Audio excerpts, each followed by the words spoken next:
अस्सलाम वालेकुम dear students, this is Mohammad Naveed Jafar और आज मैं आपके लिए लेके आया हूँ एक इंतहाई important lecture rules of integration के ऊपर। सो इस लेक्चर को ज़रूर सुनिएगा और इंशाल्लाह तबारक तआला आपके लिए इंटीग्रेशन हो जाएगी बिल्कुल आसान। सो स्टूडेंट्स देखिएगा, रूल नंबर 1 डिस्कस करते हैं हम इंटीग्रेशन के अंदर। रूल नंबर 1 वो क्या है? अब वो है कि integration of F of X raise to power any variable और साथ f dash of x dx, ठीक हो गया। इसकी इंटीग्रेशन क्या होगी? बात इसकी इंटीग्रेशन की नहीं है, थीम समझने की है कि एक्चुअली मैं कहना क्या चाह रहा हूं। आप गौर करें, एक फंक्शन है और साथ उसकी कोई पावर भी चले हैं। f of x raise to power मैंने n लगा दिया। जनरली n क्या है ये मैं आगे थोड़ा डिस्कस भी कर देता हूं। Raise to power n without power इस फंक्शन का डेरिवेटिव साथ पड़ा हुआ होना चाहिए। और फंक्शन कितने हो सकते हैं? लास्ट लेक्चर के अंदर जितने मैंने डेरिवेटिव्स आपको बताया, एटलीस्ट आपको इतने जरूर आने चाहिए, ठीक हो गया। तो फंक्शन का डेरिवेटिव अगर साथ मौजूद है विदाउट पावर, मैं बार बार ईयर्स कर रहा हूं, विदाउट पावर, तो इंटीग्रेशन क्या होगी? उसी फंक्शन की पावर में एक ऐड कर दें और उसी पावर से डिवाइड कर दें, प्लस कांस्टेंट ऑफ इंटीग्रेशन। और शर्त यह है कि आपका n-1 नहीं होना चाहिए। क्यों नहीं होना चाहिए वो आप समझ सकते हैं कि अगर n-1 हो गया तो आपके पास नीचे 0 आ जाएगा, जिससे सारा क्वेश्चन डिस्ट्रॉय हो जाएगा। लो, तो रूल नंबर 1, टोटल 3 रूल्स मैंने बताने हैं, आपकी इंटीग्रेशन खत्म हो जानी है। सो फोकस करें, क्या कहना चाह रहा हूं कि एक फंक्शन है, उसकी कोई पावर है, विदाउट पावर उस फंक्शन का डेरिवेटिव अगर साथ मौजूद है तो उसी फंक्शन की पावर में एक ऐड कर दें और उसी से डिवाइड कर दें, तो ये आपकी इंटीग्रेशन हो जाएगी। मिसाल के तौर पे मैं क्या कहना चाह रहा हूं, आप गौर करें, एग्जांपल्स पे आ जाते हैं। हर एक रूल की एग्जांपल साथ साथ समझाऊंगा। ये मेरा की लेक्चर होगा इंटीग्रेशन का, जरूर सुनना है, जरूर सुनना है इसको आपने। अच्छा जी, मिसाल के तौर पे मैं x पे ही बात कर लेता हूं। x की इंटीग्रेशन क्या है? स्टूडेंट्स गौर कीजिएगा, x का डेरिवेटिव क्या है? आपने जब भी किसी फंक्शन की इंटीग्रेशन देखनी है तो आपने पहले ये देखना है कि ये इसका डेरिवेटिव क्या है या ये किसका डेरिवेटिव है। इस अंदाज से आपने उसको सर्च करना है। सो x का डेरिवेटिव क्या है? 1, और 1 तो साथ मौजूद है ना, हर सूरत में 1 मौजूद है। तो इसका मतलब है, ये रूल ये बता रहा है कि जब फंक्शन के साथ उसका डेरिवेटिव पड़ा हो तो उस फंक्शन की पावर में एक ऐड कर दें। अब इसकी पावर चूंकि नहीं है, बज़ाहिर तो 1 है, और उसी से डिवाइड कर दें, प्लस कांस्टेंट ऑफ इंटीग्रेशन। तो हमारे पास आंसर क्या आ गया? x² + 2 c, ठीक हो गया।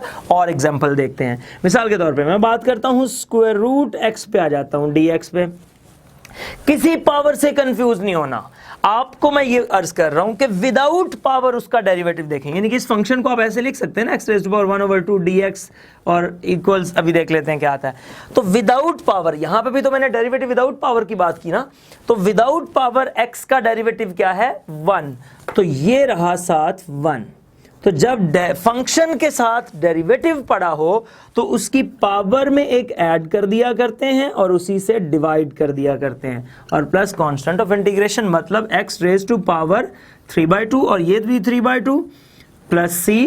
मजीद लिखना चाहेंगे तो 2/3 साथ आ जाएगा और x⁻³ प्लस c, ये जवाब आ गया, ठीक हो गया। एक आध एग्जांपल मैं और डिस्कस कर लेता हूं ताकि आपको थीम समझ आ जाए कि मैं एक्चुअली इस कॉन्सेप्ट में आपको सिखाना क्या चाह रहा हूं, कहना क्या चाह रहा हूं। सो स्टूडेंट्स नेक्स्ट देखें जरा, एग्जांपल एक और लेते हैं। मिसाल के तौर पे आप बात कर लेते हैं tan x। अब मैं एक बात आपको यहां बताना चाह रहा हूं, हमारे यहां एक बड़ा ट्रेंड है कि हम हर सवाल को बड़ा एक डिफरेंट मीनिंग्स में ले लेते हैं कि ये 1 है, ये 2 है, ये 3 है, ये 4 है, तो ये कोई अलग अलग क्वेश्चंस हैं। नेवर एवर नेवर, आपने ये समझना है कि थीम क्या है, कॉन्सेप्ट क्या है। अभी इस क्वेश्चन को और इस क्वेश्चन को आप देखें, 100% सेम क्वेश्चंस हैं, 100%। इवन देन मैं अगर इसको सब्स्टिट्यूशन से कर दूं, आगे जाके मैं दिखाऊंगा वो कैसे करते हैं, तो आपको नजर आएगा कि ये तो सवाल ही ये वाला है। कैसे? गौर करें, इसमें क्या था, आपने देखा कि इसकी पावर के बगैर इसका डेरिवेटिव साथ होना चाहिए। तो ये जरा गौर करें, tan x एक्चुअली क्या है? 1/2 इसकी पावर और साथ है sec² x dx। तो बच्चों अगर गौर करें तो पावर के बगैर tan x का डेरिवेटिव क्या है? sec² x। तो ये इसका डेरिवेटिव पड़ा हुआ है, तो फिर इसकी इंटीग्रेशन क्या हो जाएगी? tan x की पावर में एक ऐड कर दें तो 3/2 over 3/2 plus constant of integration, that is your required answer. So इस तरह से आपने इस थिंकिंग के साथ सोचना है।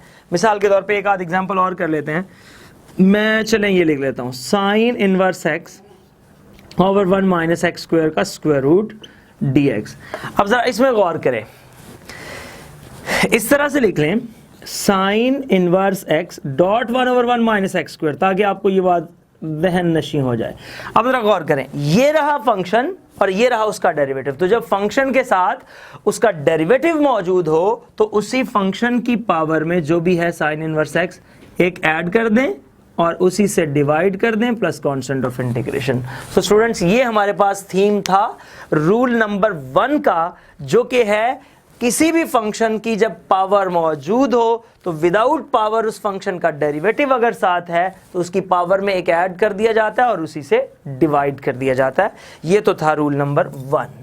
अब मैं चलता हूं जरा इसके सेकंड रूल पे और उसमें देखते हैं हम क्या एक्चुअली डिस्कशन है हमारी। जी, उसमें बच्चों हमने क्या करना है कि रूल नंबर 2 पे आ जाते हैं। f dash of x over f of x raise to power n dx। अब पहले आपने क्या देखा और अब फर्क बताएं जरा क्या है। पहले ये जो फंक्शन था इसके साथ मल्टीप्लाई हो रहा था, अब वो फंक्शन डिवीजन में आ गया, सिर्फ ये फर्क हुआ। तो आप इसको ऐसे लिख सकते हैं f of x raise to power minus n और f dash of x dx। तो इसके बाद तो 100% ये सवाल ही प्रीवियस हो गया।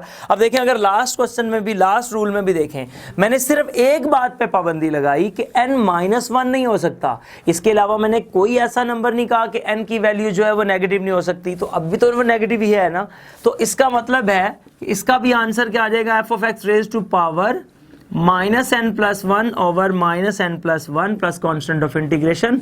और शर्त यह है कि n आपका 1 नहीं होना चाहिए, वही रीजन कि नीचे कहीं 0 ना बन जाए। सो स्टूडेंट्स, वही सारी एग्जांपल्स आप इससे भी कर सकते हैं। कैसे? अगर मैं ये जो एग्जांपल स्क्वायर रूट ऊपर लिखा था, अब मैं नीचे लिख लेता हूँ, फिर इसको मैं ऊपर ले जाऊंगा x raise to power minus 1/2 dx और साथ आ जाएगा 1।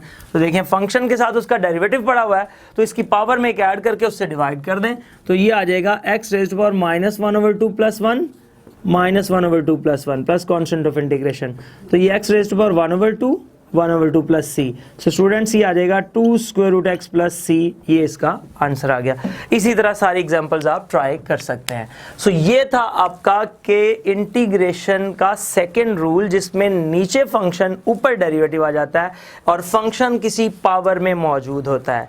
अब चलते हैं इससे नेक्स्ट थीम की तरफ, और तीसरा और बेसिक इसका आखिरी रूल एक्चुअली बताता हूं, तो फिर हम इंशाल्लाह इस लेक्चर को करेंगे वाइंड अप और जाएंगे एक्सरसाइज की तरफ। और आप देखेंगे कि अगर ये तीनों बातें आपने सीखी हुई होंगी तो एक्सरसाइज आपके लिए कुछ भी नहीं होगी।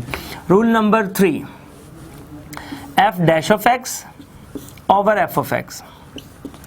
वो जिस 1 से बच रहे थे, अब जरा वो 1 रख के तो देखे ना पावर। मैंने क्या किया, इसमें वो उसकी होल पावर खत्म कर दी। तो अब नीचे फंक्शन ऊपर डेरिवेटिव है, लेकिन फंक्शन के ऊपर होल पावर नहीं है, ओवरऑल सारे के ऊपर। तो सिंपल इज दैट, ऐसी सिचुएशन में आंसर होता है log of the function plus constant of integration. मिसाल के तौर पे बहुत सिंपल एग्जांपल, आप जरा गौर करें, 1 ओवर x, इससे सिंपल एग्जांपल इसकी हो ही नहीं सकती। 1 ओवर x, नीचे फंक्शन ऊपर डेरिवेटिव। तो जब नीचे फंक्शन ऊपर डेरिवेटिव आता है और फंक्शन होल पावर में ना आए, तो आप उसका आंसर लिख देते हैं log of x plus c। ठीक हो गया। ये अक्सर बच्चे सोच रहे होंगे शायद मैं इसके अराउंड मॉड क्यों यूज कर रहा हूं, वो इसलिए कि log जो है वो नेगेटिव वैल्यूज को एक्सेप्ट नहीं करता। तो मॉड हम इसलिए यूज़ कर लेते हैं, डोमेन चूंकि हमें इसमें ओवरऑल आइडिया नहीं है डोमेन का कि वो क्या होगी, तो इसलिए मैंने मॉड यूज़ कर लिया। अगर हमें डोमेन कंफर्म हो कि वो आपकी पॉजिटिव ही है तो मैं यहाँ पे मॉड को यूज़ ना करूँ। तो ये मेरे पास एक थीम था। उसके बाद और एग्जांपल्स देखें। मिसाल के तौर पे आप बात कर लें cot x की इंटीग्रेशन की, तो एक्चुअली बच्चों ये बनता है cos x over sin x dx। तो ये हमारे पास आ जाएगा नीचे फंक्शन ऊपर डेरिवेटिव, तो simple is that log sin x plus c। ठीक हो गया। अगर इसी तरह आपके पास आ जाए tan x, ये बड़ा इंपॉर्टेंट है, एक MCQs भी कई दफ़ा पेपर में आ चुका है। tan x तो ये होता है sin x over cos x।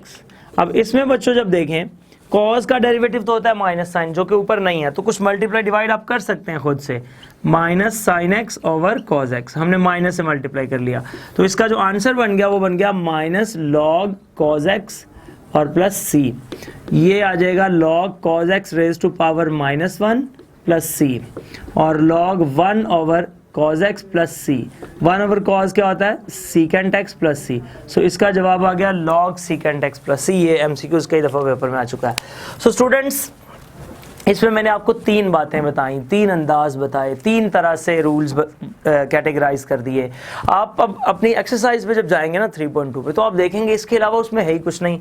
या मेरा पहला लेक्चर जो मैंने आपसे बातें की हैं, जो इससे पहले था, ओवरऑल लेक्चर नंबर 3 होगा वो इस चैप्टर का, तो उस पे आप गौर करें और इस लेक्चर पे गौर करें। आपको इंटीग्रेशन इंशाल्लाह बिल्कुल ही आसान लगेगी। लेकिन इन 2 लेक्चर्स को सुने बगैर प्लीज़ आगे मत जाइएगा। मैं रिक्वेस्ट करता हूँ आपसे, आप किसी किस्म का कुछ सवाल पूछना चाहें, कोई बात इसमें से आपको समझ ना आई हो, कमेंट्स में लिखें, मैं उसका जवाब दूंगा। अगर उस पर डिले हो जाता है उसके लिए सॉरी भी कहूँगा, और आप मुझे ईमेल कर सकते हैं NAVEED635@gmail.com पे। मैं इंशाल्लाह उसका आपको क्विक रिप्लाई करूँगा। जो भी किसी किस्म का सवाल हो आप ज़रूर पूछा करें। ज़िंदगी रही तो इंशाल्लाह फिर इसी प्रोग्राम में इसी चैनल पे दोबारा मुलाकात होगी। तब तक ले दीजिए अल्लाह हाफिज़, अस्सलाम वालेकुम।